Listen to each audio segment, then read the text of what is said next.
गिबि गिबियाव आङो खौरां लागिरि नोंथांमोननिसिम इउनिटि फराम एक्स एनडिपिनि जानानै गोजोन फुंबिलिनि अननाय सिबिनायखौ जासिग्रोनाय थाबाय। नंगौ, दिनै इउनिटि फराम एक्स एनडिपिनि नैथि सान। बे नैथि सानखौहाय जोङो क'क्राझार जिल्लानि सिङाव थानाय इरागदाव कमिउनिटि हल क'क्राझार जिल्लानि सिङावनो जों दिनै खुंफुंदों। फुंनिफ्राय आरम्भ खालामदों जोङो फ्लेग हस्टिं खालामखांबाय मानगोनां इउनिटि फराम एक्स एनडिपिनि दिदोम आफादगिरि सिला बसुमतारिनि आखाइजों, आरो लोगोसे जोङो मार्टियासखौ जोङो बेखेवदों लोगो आफादगिरि मानगोनां बिजायख्लं बसुमतारिनिसिम दिनै बेखेवखांनाय हाबाफारि जाबाय। आरो बेजों लोगोसे गोबां भिक्टिमाइज फेमिलि आरो गोबां इउनिटि फराम एक्स एनडिपिखौ मोजां मोनग्रा आरो गोबां एनडिपिफ्रा बारगु एनडिपिफ्रा दिनैहाय मुंख्लंफोरनो दिनै बिबार बारदों, बावफुंनाय जाफुंबाय। दा बेनि थाखाय आं इउनिटि फराम एक्स एनडिपि जानानै जोबोद गोजोननाय मोनदों। आरो बेनो दिनै इउनिटि फराम एक्स एनडिपिआ थांनाय 2022 21 अक्ट'बरावहाय बे इउनिटि फराम एक्स एनडिपिआ जोङो सिगाङाव आफादा मोनसेल'मोन। बेनि उनाव जों गेजेर गावथा गावथि जाखांनायनि उनावहाय एकर्ड जाखांनायनि उनावबो जोङो मोनथाम मोनब्रै जाना थादों। बिनि उनावहाय जोङो माखासे मुंख्लंफोरखौहाय जोङो खौसे आरो सिबिनाय जुदि लाखियाब्ला जोंनि माखासे भिक्टिमाइज फेमिलिफ्रा जोंनि सायाव दुखु मोननाय फोरमायगोन बा माहारिफ्रा दुखु मोनगोन। बेखिनिखौ नोजोर बोनानै जोङो थांनाय 2022 8 सेप्तेम्बराव जोङो बेखिनि बाथ्राखौ सुरु खालामदों, रायज्लायजेननाय जादों। बिनि उननिफ्रायनो जों सावरायनानै जोङो 2022 26 सेप्तेम्बरावहाय हिमालयनि मोनसे हटेलावहाय जों मोनसे एडप कमिटि दानानै लानाय जादों। दा बे एडप दाखांनायनि उननिफ्रायनो जोङो मोनसे सिरियासलि जों सावरायनायनि गेजेरजों जे एनडिपिआ जे माखासे थांनाय 2020 27 जानुवारियाव जे मोनसे एकर्ड जालांखांबाय, बे 2020 27 जानुवारि एकर्ड जालांनायनि माखासे क्लजेसफोरखौहाय दिनैहाय मावफुंनांगौनि सार्थआवहाय जों जुदि साइडनिफ्राय बा माबा मोनसे आफाद संगठना दिनै प्रेसार होफालाङाब्ला बे जोंनि माखासे एनडिपिनि माखासे क्लजफ्रा रिलेटेड थानायफ्रा दिनै सरकारा जेबायदि खामानि मावनांगौमोन बे बुस्थुखौ जोङो दिनै 3 बोसोरनि उनावबो जों नुयैनि थाखाय जोङो मोनसे सिन्था खालामनायनि गेजेरजों दिनै बेखौ दाफुंना लानो गोनां जादों। बेनिफ्राय इउनिटि फराम एक्स एनडिपिआ जेला एडप दानानै लादों 2022 सेप्तेम्बर खालि जोङो बे मोजां मोनसे फिथाइखौ मोनफुंनो हादों। बिनि अखानायैनो 27 सेप्तेम्बर खालि 2022 बे दिनावनो मा जादों, जोंनि मानगोनां फाउन्डार प्रेसिडेन्ट रन्जन दैमारि सारखौ जाबर जीबन जोबथा सेन्ट्रेल जेलावहाय दोननायनि मोनसे नटिस होदों। बिसोरखौ सावरायबाय आरो 27 तारिखआवनो बे अखानायैनो मोनसे गिलु फालु जोंनि गेजेराव मोनसे नटिस फैदों। दिनैहाय बिथांनि बेखिनि मेसेजखौ मोननानै जों आरो सिन्था खालामदों, नंमारगौ नामा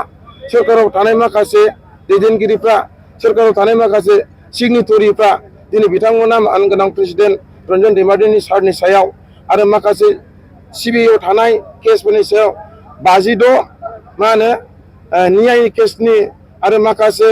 नन हाइनेन्स केसफोरखौ लानानै आरो माखासे आउट अफ स्टेटआव थानाय केसफोरखौ लानानै आउट अफ स्टेटआव थानाय माखासे जेल थानाय माखासे मानसिफोरखौ बख'नांगौनि सार्थनि थाखाय जोङो दिनै दानि जे रिजनेल गभर्नमेन्ट इउपिपिएल सरकारजों प्रमद बर'जों फर्मेलि इनफर्मेलि जों सावरायबाय थासेयाव जों दिनैहाय माखासे मोजां फिथाइखौ नुवाखै, मोजां मोनसे मावगोन बा मोजां मोनसे फिथाइ मोनगोन बेखौ जों नुवाखै। मानो होनोबा 27 सेप्तेम्बराव जिखिनि रिजाल्ट रन्जन दैमारिनि बेनो जोंनि थाखाय मोनसे फोरमान जादों। दा ओइदिनखालिनिफ्रायनो इउनिटि फराम एक्स एनडिपिआ आरोबाव जोङो रासिन आरो सानफिननो गोनां जादों। बेनिखायनो जोङो आरोबाव जों गोख्रों आरो सिदा खालामनायनि गेजेरजों बे इउनिटि फराम एक्स एनडिपिखौ चिरां जिल्लानि सिङाव थानाय अलामगुरिनि ग्रोबथा फार्म हाउसावहाय अक्ट'बरनि 21 नैबे दिनैनि थारिखआवनो जोङो बे आफादखौ दाफुंनानै लानो हादों। बे आफादखौ लाखांनायनि उननिफ्राय आरोबाव जोङो नैबे इउनिटि फराम एक्स एनडिपिखौ जोङो रेजिस्ट्रेसन खालामनानै लानो हाबाय। बियो माखासे जोंहा अफिसियेलि কিছু खामानि मावनोबो हानाय जाबाय। बेनिफ्राय इउनिटि फराम एक्स एनडिपिनि माखासे जोंहा मट' दङ, जों खामानि मावनांगौनि थाखाय जोङो मोनसे मट' खालामनानै लानाय जादों। बे मट'आनो जाहैबाय peace and harmony and development of the peoples. नैबे माखासे इउनिटि फराम एक्स एनडिपिनि मट'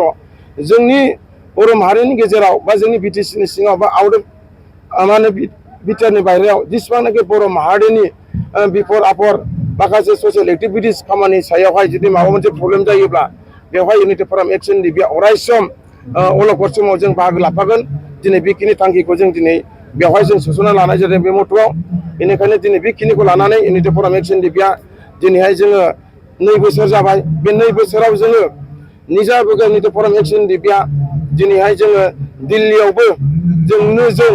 एपइन्टमेन्ट लानानै जोङो 2 टाइम थांबाय 2 टाइम थांनानै जोङो 3 टाइम जों सावरायबाय बेनिफ्राय आसामनि मानगोनां चिफ हेमन्त बिश्व शर्मा बिथांजों जोङो मास मोनसे खेबनै जों सावरायनो मोनदों बेनिफ्राय बिथांजों जोङो बे 2 बोसोराव खेबनै जों सावरायबाय बेनिफ्राय अफिसियेलि प्रमद बर' बिथांजोंबो जोङो गोबां सावरायनाय जाबाय जोङो बे सावरायनायाव जों बेखौनो बुंबाय थादों जे प्रमद बर' बिथांनि सिगाङाव जों खावलायबाय थादों जे दिनै एनडिपिनि माखासे प्रसेसफ्रा एकर जाखांनायनि उनावहाय मानो दिनैहाय मावफुंजायाखै बेफोरनि थाखाय जोङो प्रमद बर'नि सिगाङाव जों आं बार बुंदों जे जोंनि मानगोनां प्रेसिडेन्ट रन्जन दैमारिखौ बख'नांगौनि थाखाय बिटिसि आव इसि डिसिसन लानानै नो अबजेक्शन सार्टिफिकेट हरनांगौ दिसपुराव बे खोथाखौ जों बार बुंनाय जादों नाथाय बिथांमोना हाया दिनै खोथा बुंबाय थादों नाथाय मानो हाया आं कुइसन खालामदों बिथाङा होनदों हाया आं होनदों हायो मानो हायो होनना बुङोब्ला थांनाय 2010 फेब्रुवारियाव जेला बिटिसि एकर्ड जादों हाग्रामा महिलानि दैदेननायाव बे समाव माखासे 175% लानानै जायहा सरकार सालायनो हायो बिथांमोनानो बे फुल पावार लानानै सरकारखौ दैदेननो हायो माहारिखौ सिबिनो हायो जिखुनु समाव बिफद आफदखौ दिनै दैदेननो थाखाय मोनसे गोहो पावार थायो थिग बेबायदिनो दिनैहाय बिटिसिनि आयेनखौनो लानानै दानि सरकाराव थानाय प्रमद बर' बिथांखौ आङो बे तुलनाजोंनो दिनै बिथांखौ बुंदोंमोन नाथाय बिथाङा मा खालामनो हाया बिथाङा बेखौनो बुङो इसि डिसिसन लानो हाया एक्जिकिउटिभ डिसिसन लानो हाया मानो होनबा बेवहाय गुबुन हारि दङ गुबुन जाथि दङ दिनै बिथाङा बेबायदि बुंनो नागिरो जों बुंदों गुबुन हारिखौ जों मानो नोंथांमोननि जिखिनि पावाराव थानाय जि सरकाराव फैनाय लोगो लोगो नोंथांमोना फुल पावार थायो जेसेबांनाखि गुबुन हारि थागोन नमिनेटेड एमसिएलए हिसाबै होजागोन बिथांमोना नोंथांमोननि बिखायावनो थायो नोंथांमोननि उनावनो थाफाग्रा बिथांमोनाथ' जेबो बुंनांगौ बाथ्रा गैया दिनै बेखिनि बाथ्राखौ जों बुंदों दुलाराय बर' फरायसा आफादखौबो थांनाय एप्रिलनि 18 तारिखआव बड'फा हाउसआवहाय जोङो दिपेन बर'जों जोङो मोनाबिलियाव सावरायनाय जादों बे समावबो आं बुंदों प्रमद बर'खौ जेबो खावलायदों जे नोंथांमोना अननानै जे मानगोनां प्रेसिडेन्ट रन्जन दैमारिनिफ्राय लानानै 52 जर्ज बर' आरो रिपेकांमोनखौ जेरैखिजाया बख'नांगौनि सार्थ'नि थाखाय इसि डिसिसन लाहोनांगौ बेनिफ्राय दिसपुरावहाय फाथायहरनांगौ नोंथांमोना बेखिनिखौ जुदि मावनानै हरनो हायोब्ला जे बिटिसिआ जे दिनै नो अबजेक्शन हरबाय बेखौ सारा बर'फ्रा सारा एनडिपि रिलेटेड थानाय सुबुंफ्रा जोबोर गोजोननाय मोनगोन दा बेखिनिखौ मावफुंनानै हरजानो जों लुबैदों नाथाय दिनैसिमबो मावफुंनो हायाखै थाङै फैयै नै दाख्लै 21 सेप्तेम्बरावहाय जोंनि मानगोनां आसामनि chief minister doctor Hemant Biswa Sharma सारजों जोङो मोनसे अफिसियेलि जोङो सावरायदों इउनिटि फरम एक्शन दिबिया बेवहाय दङमोन मानगोनां हेमन्त बिश्व शर्मा सार बिश्वजित दैमारि आसामनि बुंथिगिरि स्पिकार आरो लोगोसे दानि इडुकेसननि मिनिस्टार डक्टर दिनेश पेगुबो दङमोन बेनिफ्राय जोंनिनो बर'निनो सासे दैदेनगिरि मा होनो केबिनेट मिनिस्टार इउजि ब्रह्मबो दङमोन ओइदिनखालिनि तारिखआव जोंनि इउनिटि फरम एक्शननि बेनि माखासे मेम'रेन्डाम होनानै 10 माखासे माइनसखौ होनानै जों जेबो सावरायदों जोंनि मेम'रेन्डामखौ होनाय लोगो लोगो माखासे प्रजेक्टफोराव होनानै डाइरेक्ट चिफ मिनिस्टारा डाइरेक्टनो 1-to-1 सावरायनानै जोंनो गोबां मोजां मोनसे जों लुबैनाय बादिनो दिनै बिथाङा पजिटिभ रिजाल्ट होदों थिग बेबायदिनो जों बुंदों फैगौ 20 नभेम्बराव नैबे बोसोरावनो 20 नभेम्बराव 2024नि बेवहाय मानगोनां प्रेसिडेन्ट रन्जन दैमारि सारा हियारिं जानो थांगासिनो सीएम सारा सासे सिगनेटरि हिसाबै दिनै बिथांखौ जाहाथे बे 20 नभेम्बरावनो जाहाथे गनायनि माबा मोनसे पलिसि खालामनो हायो बेखौ जों जेला खावलायो अब्ला मानगोनां चिफ सारा मा होनो डक्टर मिनिस्टारा बुंदों हेरेनाथ आरो चिफ सेक्रेटारि आपने लिखे लब जे डाइरेक्ट बुंदों मा माने नभेम्बरनि 20 तारिखआव हियारिं दं रन्जन दैमारिया बिनि थाखाय आसामनिफ्राय जेसेबांनाखि नो अबजेक्शन सार्टिफिकेट नांगौ जेसेबांनाखि डकुमेन्ट्स बियो बे बुस्थुखौ दिनै आसामनिफ्राय हरनाय जाथों बेखौहाय सानसे साननैनि गेजेरावनो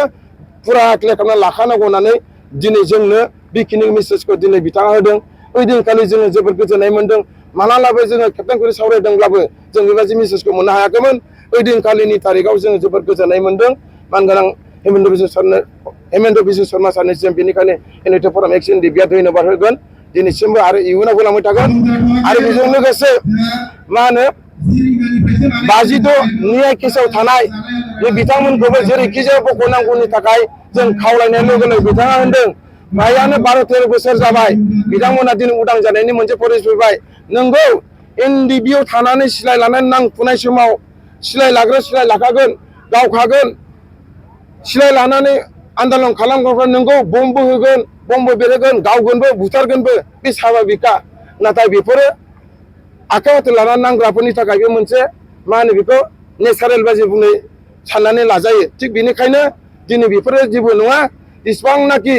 52नि जेसेबांनाखि केसफोर दङ बिथांमोननि केसखौहाय थाबैनो मा होनो पिपि लगायनानै पाब्लिक प्रेसिडेन्ट होनानै बिथांमोननि केसखौहाय मास मोनसे 1.5 मासनि गेजेरावनो फोजोबना होनांगौ होननानै दिनै चिफ सेक्रेटारि आरो एडिजिपि हिरेनाथखौ दिनै कमप्लिटलि रिटेन लाहैजोबखानाय बेखिनि मेसेजआ जोंनि थाखाय जोबोद गोजोननाय बेनिखायनो हेमन्त बिश्व शर्मा सारखौ जों धन्यबाद होयो आरो लोगोसे आसामनि बुंथिगिरि जोंखौ लांनानै जिबायदि मोजां दिनै मोनसे रिजाल्ट मोनहोनो हादों बिश्वजित दैमारिसिमबो जोंनि फराम एक्सन टिभिनिफ्राय नोंथांमोननि चेनेलनि गेजेरजों दिनै जोङो धन्यबाद हरदों आरो जोंनि गासैबो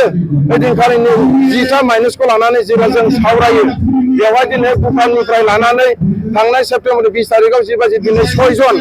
एनडिपिखौ जेरै हगारदों थिग बेबायदिनो नेपालाव सासे दङ जोंहा केशव फुएल होननाय बे केशव फुएलखौबो थाबैनो चिफ सारा जेरै 20 सेप्तेम्बराव जेरै 6 जनखौ लाबोनो हादों दिनै चिफ सारा बेखौबो बरना होनांगौ होननाय लोगो लोगो एडिजिपि हिरेनाथ आरो चिफ सेक्रेटारि बिथांखौ बुंदों बे मास मोनसेनि गेजेरावनो आउट अफ स्टेटआव थानाय केस आउट अफ स्टेटआव थानाय जेलाव थानाय मानसिफोरखौ बख'ना लाबोनांगौनि थाखाय बिथाङा लोगो लोगो डिरेक्सन होदों आरो बेनिफ्राय गासैबो केसखौहाय 1 मास 2 मासनि गेजेरावनो फोजोबना होनांगौ होननानै दिनै बिथाङा गासैबो गाव नट्स खालामनानै दिनै लाहोजोबदों बेनि थाखाय जों जोबोद गोजोनदों आरो बिनि उनावहाय जोङो बे रायज्लायखांनानै फैखांनायनि उनावहाय साननैनि उनावहाय जोङो 23 तारिखआवहाय जोङो आसामनिनो जेनेरेल एडभकेट दिबुजित सयकियाखौ जों लोगो हमदों जेला दिबुजित सयकियाखौ जों जेला लोगो हमदों अब्ला जोंखौ बुंदों नोंथांमोननि केसआ एनडिपिनि जेसेबांनाखि समस्याफ्रा गासिबो दिनै पलिटिकेलि प्रेसार फैबाय पलिटिकेलि हिसाबै नोंथांमोननि समस्या सल्भ जासिगोन आसामनि चिफ मिनिस्टार हेमन्त बिश्व शर्मा सारा आंनो बेखिनि मेसेजखौ हरबाय पलिटिकेलि बियो खामानि मावजासिगोन बेनिखायनो सिन्था खालामनांगौ गैया बेखिनि मेसेजखौ जों होदों बेनिफ्राय आसामनि बुंथिगिरि बिश्वजित दैमारियाबो मानगोनां आसामनि दिबुजित सयकिया एडभकेटखौहाय दिनै बिथाङा बुंहरदों बिथांनि नामखौबो दिनै दिबुजित सयकिया सारा दिनै मुं लादों दिनै बिथाङा बुंदों जे दिनै नोंथांमोननि केसखौ आं जेसेबां हायो एसेबां थाब मावगोन थिग बेबायदिनो जोंनाव सोंदोंमोन जे नोंथांमोननि पिपिआ सार होननाय लोगो जों बुंदों जों जोंनि पिपिखौ जों मोनथिया सार थिग बेबायदिनो जों मोनथिया होननाय लोगो लोगो बिथाङा मोनसे कल खालामदों फन खालामनाय लोगो लोगो बिथाङा लाउड स्पिकार होदों जोंखौनो खोनासंहोदों बेनिफ्राय जेला फन खालामो अब्ला मानसिया हिन्दी राव रायलायदों अब्ला जे रिसिभ खालामनाय लोगो लोगो सार बिदि बुंहरबाय जे बुंनाय लोगो लोगो खोनासं जाबाय माबाया दिबुजित सारा जे खोनासं बे बर'लेण्डआव थानाय एक्स एनडिपिफ्रा बिथांमोननि केसआ पलिटिकेलि मोनसे प्रेसार फैबाय खामानि मावना होनांसिगौ बेनिखायनो नोङो बहा दङ हायोबा थाब मावनांगौ माखासे खामानि दङ बेखौ जेला बुङो अब्ला बिथाङा बुंहरदों सार आङो आसामाव थांगासिनो दङ बेखिनि खामानि मावनो थाखाय आंनाबो मेसेजआ फैबाय अब्ला दिनै दिल्लीसिमबो सहैबाय जों सिन्था खालामदोंमोन जि समाव 21 सेप्तेम्बराव जोङो मानगोनां चिफ मा होनो हेमन्त बिश्व शर्माजों जों सावरायदों जों फोथायाखैमोन जे बे रुमावनो दंबाय थायो नाथाय बे रुमाव गैला 21 तारिखआव सावरायनाय बे रुमाव गैला बे अलरेडि आसामनि बाहेरायावबो दिनै दिल्लीसिमबो दिनै बे मेसेजआ थांबाय दिनै बेनि थाखाय जों जोबोद गोजोननाय मोनदों एनिटे फराम एक्सन डिपिआ दिनै दुखु खस्थ'नि गेजेरजों दिनै बेखिनि खामानि मावनानै जों दिनै बेखिनि रिजाल्टखौ मोननो हादों आरो जोंनि सिगाङाव डाइरेक्ट बुंदों बे बर'लेण्ड थानाय एनडिपिफोरनि गासैबो केसखौ नोंथाङा थाबै मावना हरनांगौ बेनिफ्राय आङो जेसेबां हायो इसेबां आंनिफ्राय गासिबो नर्मेलावनो लिरना हरनानै 1 मास 1.5 मासनि गेजेरावनो फोजोबना होनांसिगौ होननानै बिथाङा डाइरेक्टनो खोथाखौ जोंनि सिगाङावनो लाउड स्पिकार होनानै खोनासंहरदों बे जोंनि थाखाय जोबोद गोजोनथाव नोंथांमोननि नाजानाय नोंथांमोननि माखासे मा होनो मदद होनायनि थाखाय दिनै जों बेखिनि मेसेजखौ मोनफुंदों आरोबाव थांनाय अक्ट'बरनि 4 तारिखआव आरोबाव जोङो गुवाहाटीनि हाइकर्टआवहाय जोङो सासे एनएनबि चौधुरी हाइकर्टनि एडभकेटखौ जों जेला लोगो हमहैदों इउनाइटेड फराम एक्सन डिपिनिफ्राय भिक्टिम्सफोरखौ जों लाना थांनानै जेला जों रायलायहैदों अब्ला जों बुंदों जों इउनाइटेड फराम एक्सन डिपिनिफ्राय जों फैदों जे दिनैनि तारिखआव जोङो आसाम गभर्नमेन्ट मानगोनां हेमन्त बिश्व शर्मानि दैदेननाय सरकारजों जोंनि निति फराम एक्सन दिबा अफिस लानानै अफिस सावरायनानै जोंनि माखासे खामानिखौ मावनो थाखाय जों दिनै मोजां रिजाल्ट मोनदों। दिनै नोंथांमोना मा खबर मोनखो जेब्ला जों बुङो अब्ला बिथाङा बुंदों नोंथांमोननि खामानि मावनायखौ आं मोनजोब्बाय खोनाफैजोब्बाय थिगानो दङ आरो जों बुंदों सारनिफ्राय माबा मोनसे मोजां खबर दं नामा जों बुङो अब्ला बिथाङा बुंदों नोंथांमोननि थाखाय जोबोद मोजां खबरा बेनो जाबाय मा सानै जे फासि जानो थांगासिनो दङ बे सानै फासि जानो थांनायाबो फासि जाला बेखौ आसाम सरकारा भारत सरकारा बेखौ कनसिडार होनाय जाबाय। दिनै बेखिनिखौ NNB चौधुरिया हाइकर्टनि एडभकेट बिथाङा जोंनो बेखिनि मेसेजखौ होदों अब्ला दिनै जोङो जोबोद गोजोनदों जोबोद मोजां मोनदों बेखिनि बाथ्राखौ जोङो दिनैहाय गोजोननाय मोननानैनो दिनै नैबे जोंनि नैथि निति फराम एक्सन दिबिनि फाउन्डेसन बे सानावहाय जोङो अपेन सेसनावहाय जोंनि रायजो राजानो बा XNDBनि माखासे गोनो गोथोफोरनो नोंथांमोननि चेनेलनि गेजेरजों जों दिनै खौरांखौ दैथायहरगोन आरो जोंनि गेजेराव जुदि सोरबाफोर जुदि भुल बुजाबो जुदि गोनो गोथो दङब्ला दिनैनिफ्रायनो हयथ' बिथांमोना बयबो क्लियार जागोन आरो रोखा जालांगोन आरो बयबो खौसेथि फैनानै जोंखौ मदद होनानै खामानिखौ मावलांगोन आरो जोंनि गासैबो सिन्था धारना गासैबो थांखि दिनै बेफोरखौ जोङो मोनफुंनो हागोन बेखौ जों मिजिंथिदों। बेनिखायनो